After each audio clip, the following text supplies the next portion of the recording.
एक बहुत भारी जंगल रहे। ओ जंगल के बीच से एगो रास्ता रहे कि कुछ आदमी वही रास्ता से आवे लोग जाए लोग। आ वही जंगल में एगो दानव रहे। उ दानव आपन भेष एगो आदमी के बदल लेवे आ बदल के आके रास्ता में बैठे। अब त उ रास्ता में कोई आवे जाए त ओकरा के कोई बहाना से उ दानव जंगल में बोला के ले जाए आ ले जाके आ उ आदमी के खा जाए। 7 सहेली रहे लोगे। उनकर सहेली के शादी रहे। वही शादी में 7 सहेली बैलगाड़ी पर बैठ के या वही रास्ता से जात रहे लोगे। दानव ता भेष बदल के या वही रास्ता में बैठल बारन आ देख तारन का कि बैलगाड़ी पर ये 7 लड़की आवत आटे लोग। अब त देख के कह तारन का कि ये त कहीं साज बाज के लो जाता लोग आ 7 जानी से हम शादी करम। अब त उ गाड़ी बैलगाड़ी उनकर सामने आ जाता आ 7 लड़की से उ बूढ़ा कहता कि हमर बेटी जंगल में बेहोश पड़ल बा, तनी चल के हमरा के मदद कर द लोगे। अब त उ 7 जाने उतर के आ जाता लो मदद करे आ 7 जानी का एक गुफा में बोला के ले जाला आ कहेला का कि अब त एक गुफा से ही कलबू लोग ना आ हम त तोहरा से शादी करे खातिर 7 जानी के हम यहाँ ले आईनी हाँ। जे एक बार उ गुफा में ढुक जाई ओ गुफा से निकले ना सकी, काहे कि उ गुफा तो जादू के गुफा रहेलाटे। आ वही गुफा में तो दानव रहेला आ दानव के परान एगो सगुन के गाला में रहेला। सगुन के सगुनी या सगुनी के दोनों बच्चा के उ दानव लिया के आ पत्थर के कुत्ता बिलाई बना के वही गुफा के बाहर में राख देवेला। वही डर के मारे उ सगुन ओकर परान अपना गाला में राखेलन आ उ कहेला का कि अगर तू हमर परान के देवे खातिर कोशिश केकरो के करबे त तोर बच्चा के आ तोर सगुनी के हम खा जाए। आ सगुन त एगो पीपर के पेड़ के ऊपर एगो खोदिला में बेचारा वही में रहे कि हम ई कलम त हमार बच्चा के या हमार सगुनी के ई खा जाई। वही डर के कारण ओ सगुन बेचारा वही गुफा में पीपर के रह से। दानव के त परान वही सगुन के गाला में रहे। फिर दानव देखता कि एगो लड़की शादी करके अपना ससुराल जातारी। अब त दानव ओ लड़की के उठा के ले जाला आ वो लड़कों के ले जाला, लड़का के खा जाला आ वो लड़की से जाके शादी कर लेवेला। उ नई दुल्हन कह तारी का कि हे दानव हमार त अभी अभी शादी भइल, हम त ससुराल जातानी आ तू त हमरा पति के खा गईला, हमरा से काहे तू शादी करता र, हमरा से तू शादी मत कर। कहता दानव कि हम तोहरा के शादिये करे खातिर त ली आईनी हाँ आ ये गुफा में आ गईलू त ये गुफा से त तू निकले ना सकबू, काहे कि ये हमर गुफा जादू के ह आ सबिन के शादी करके यही गुफा में हम रखले बानी। दानव कभी कभी आके या वही रास्ता में अपन भेष बदल के बैठ जाए आ आवे जाए वाला आदमी के देखे तो उ जंगल में ले जाके आदमी के खा जाए। आदमी खा के वो पेट भर लेवे। एक दिन के बात बा कि एगो राजा का बेटी रह से, उनकर एके गो बेटी रह से। अपना बेटी के बहुत धाम धूम से शादी कैलन आ सोना के सारे जेवर पहना के अपना बेटी के विदाई कैलन आ वही रास्ता से राजकुमार अपना राजकुमारी के विदाई करके अपना घर जात रह से। आ दानव वही जग बैठल बा एक बूढ़ा के रूप धके। अब त दानव कहता का कि ये कहार तू लोग छोड़ द ना तो तोहरा लोगनी के हम खा जाएम। अब त दानव रूप में आ गए। अब त सारे कहार देख के दानव के आ वही जग डोली राख के आ भाग जाला। अब त राजकुमार के वही राजकुमारी के सामने वो दानव खा जाता। अब त राजकुमारी के सामने दानव उनकर पति के खाता। अब त दानव के खाइल देख के आ राजकुमारी त बेहोश हो जाली। अब त दानव पूरा राजकुमार के खा के आ राजकुमारी के बेहोशे में उठा के आ अपना गुफा में ले जाला आ गुफा में ले जाके आ वही पर शादी करेला। जातना लड़की से दानव शादी करेला ओतना लड़की के जादू सिखावेला। जब राजकुमारी के होश आ गइल त देखा तारी का कि एगो औरत उ ताजा गाछ के सुखा देतारी आ सुखा के फिर ओकरा के ताजा कर देतारी। अब त राजकुमारी कहतारी का कि लागता कि सब औरत जादूगरनी बा लोग, कैसे ई ताजा गाछ के ई सुखा देली आ फिर ओकरा के हरियर कर देली। राजकुमारी सोचतारी कि हमहू जादू सीखम आ एक दिन जादू सीख के ए दानव के जरूर एक दिन हम मारम। यही सोच के ओ लड़की ओ दानव से कहतारी का कि हमहू जादू सीखम, हमरा के तू जादू सिखा द। दानव कहता का कि हाँ राजकुमारी, हम तोहरा के जादू सिखाएम, देखा वो सभिन के हम जादू सिखौले बानी। अब त राजकुमारी सोचतारी कि ये दानव के हम कैसे हम पटाई या कैसे फुसलाई आ कैसे एकरा मृत्यु के बारे में पूछी कि तोहार मृत्यु के होई आ कि ना होई, हम ई बात कैसे पूछी। अब त राजकुमारी दानव के बहुत पटावतारी। बहुत राजकुमारी सोचतारी कि जब ले ई दानव हमरा प्रेम में नइखे ई डूबत तब तक ले एकर मृत्यु के बारे में हम नइखे पूछ सकत। ई हमरा प्रेम में पूरा डूब जाई तबे एकर मृत्यु के कारण हम पूछम। बाकी रे दानव तो बहुत चतुर सियाना रहे, उ कभी केकरो प्रेम में उ फंसी ना आ ना अपना मृत्यु के बारे में केकरो के बोली। अब त राजकुमारी दानव के अपना प्रेम में फंसावे के बहुत कोशिश करतारी, बहुत कोशिश करतारी। बाकी रे दानव त राजकुमारी के प्रेम में फंसत नइखे आ ना उनकर बात सुनताटे। कहता दानव का कि देखा राजकुमारी, तू हमरा के पटावे चाहतारू अपना प्रेम में, हमरा के याद तक ले देखा 11 गो लड़की से शादी कैले बानी आ याद तक उ लड़की लोग हमरा के अपना प्रेम में फंसावे ना सकल लोग, त तू हमरा के कैसे प्रेम में फंसा लेबू। एक दिन वही गुफा के सामने ओ गाछ पर बहुत सारा पाखी पंछी बहुत बोलत रहे लोग, बहुत शोर मचावत रहे लोग। अब त दानव कहता कि पाखी पंछी अतना शोर मचौले बा लोग त यहाँ सब जंगली आ जाई त हमारे ए गुफा के राज जान जाई त फिर त हमार यहाँ रहल मुश्किल हो जाई। अपना जादू से ओ सभिन पाखी पंछी के पत्थर बना देताटे आ सारे पाखी पंछी वही गुफा के भीरी गिर जाता। राजकुमारी उ सब देख के कहतारी का कि ई त दानव शैतान सारे पाखी पंछी के पत्थर बना के आई नीचे गिरा देलक। एकरा मारे तो कुछ ए जंगल में ना बाची, जंगल तो सूना हो जाई अगर कोई जानवर ना रही, कोई पाखी पंछी ना रही। ये तो सब के मार मार के पत्थर बना बना के रख ले बा। राजकुमारी कहतारी का कि हम ये सब पाखी पंछी ये सारे जानवर के हम कैसे आज़ाद करी, ये सारे औरत लोग के हम कैसे आज़ाद करी।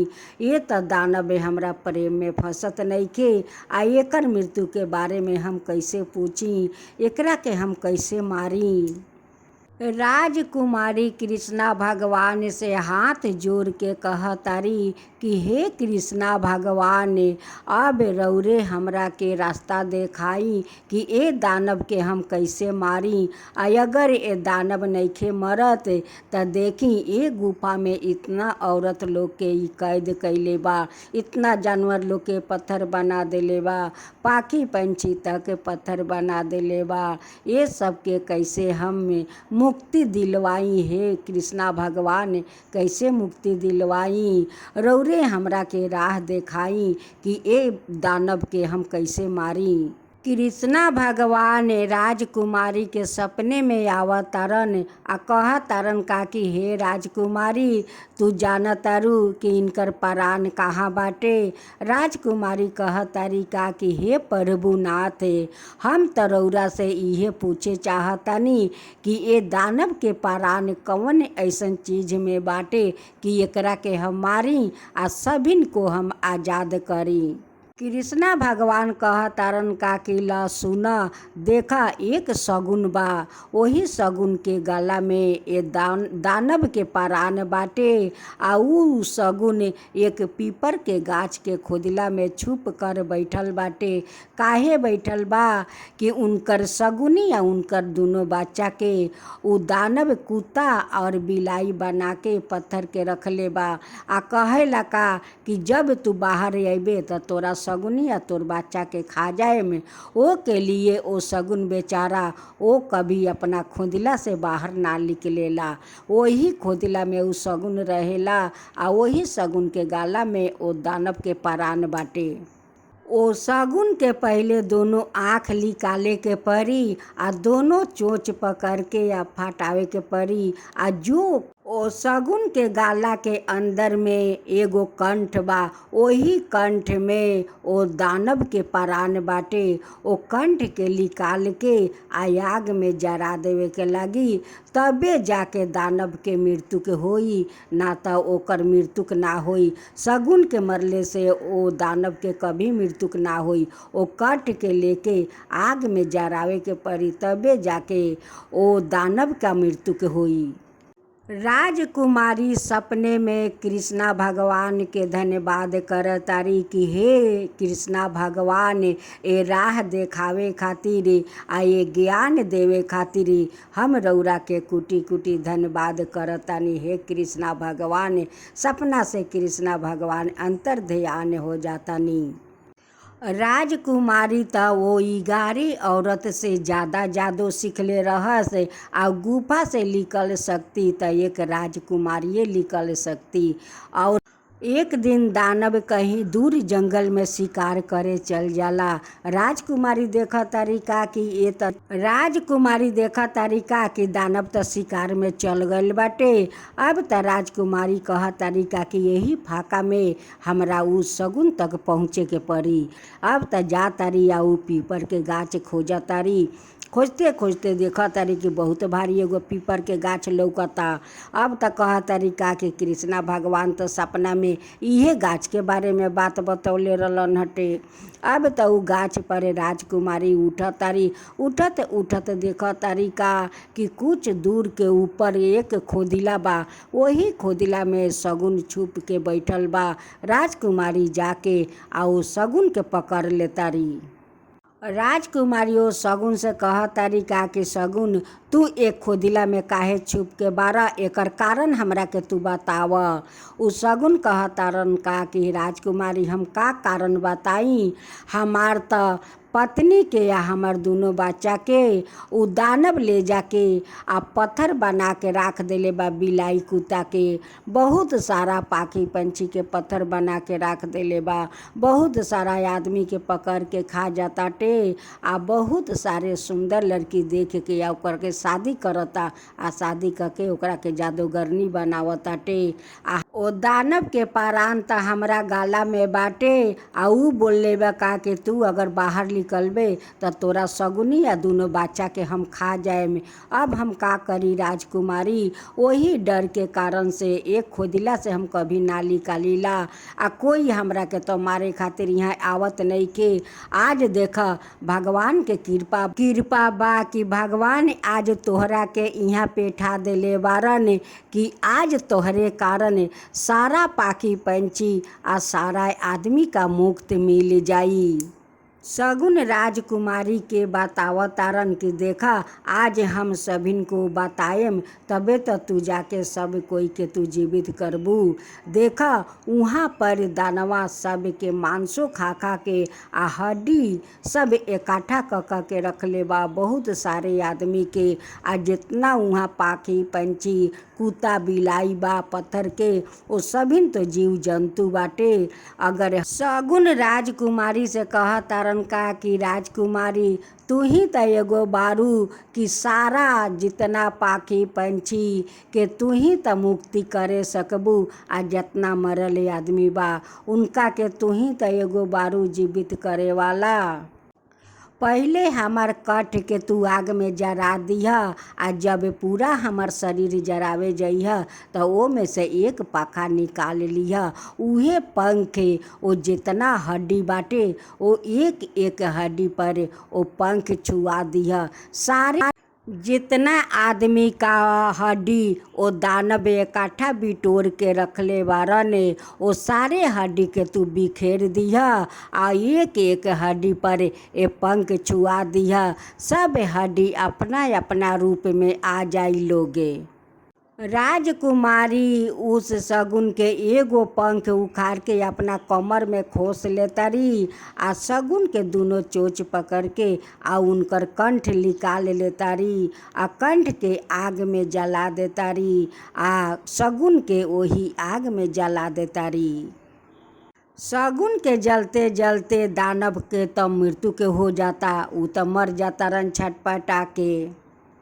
राजकुमारी सब मरले आदमी के ओ जीवित कर देतारी। जतना पाखी पंछी पत्थर बन गए रहे ओ सब के पत्थर से मुक्ति दिलवा देतारी, आ सभी ने हड्डी का एक एक पंख छुआ के आ उनकी सब कोई के अपना रूप में लियावतारी। जब सब कोई अपना रूप में आ गए, सबके मुक्ति दिलवा देली, तो सभी लोग राजकुमारी के धन्यवाद देता लोग। राजकुमारी कहतारी का कि देखा पाखी पंछी, हम कोई भगवान ना हई, ओ ए भाई बहन हम कोई भगवान ना हई, हमरा के तू लोग काहे धन्यवाद देतारू। अगर धन्यवाद देबू तो कृष्णा भगवान के धन्यवाद द। ओ अगर हमरा के रास्ता ना देखौतन तो आज तोहरा लोग के हम जीवित करे ना सकती, आ ना तोहरा लोग के पत्थर से हम मुक्ति दिलावे सकती। तो देवे के बाद वो कृष्णा भगवान के तू लोग धन्यवाद द लोगे। जितना जीव जंतु बा लोग ओ लोग का हम मुक्ति दिलावे ना सकती, अगर धन्यवाद देवे के बा तो सब लोग मिल के आ कृष्णा भगवान के धन्यवाद द लोग कि उहे कृष्णा भगवान आज हमरा के राह देखौनी है, आ उनके कृपा से आज हम यहाँ तक आयल बानी, आ आज हम तोहरा लोग के जीवित कैले बानी, आ तोहरा लोग के अपना रूप में ले आयल बानी।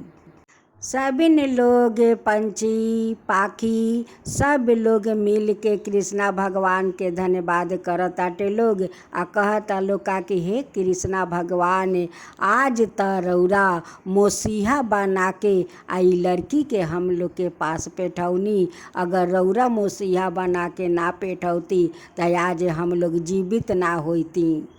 हे कृष्णा भगवान, हम लोग रौरा के कुटी कुटी धन्यवाद करतानी। हे कृष्ण कुटी कुटी धन्यवाद करतानी। हे कृष्णा भगवान कुटी कुटी धन्यवाद करतानी।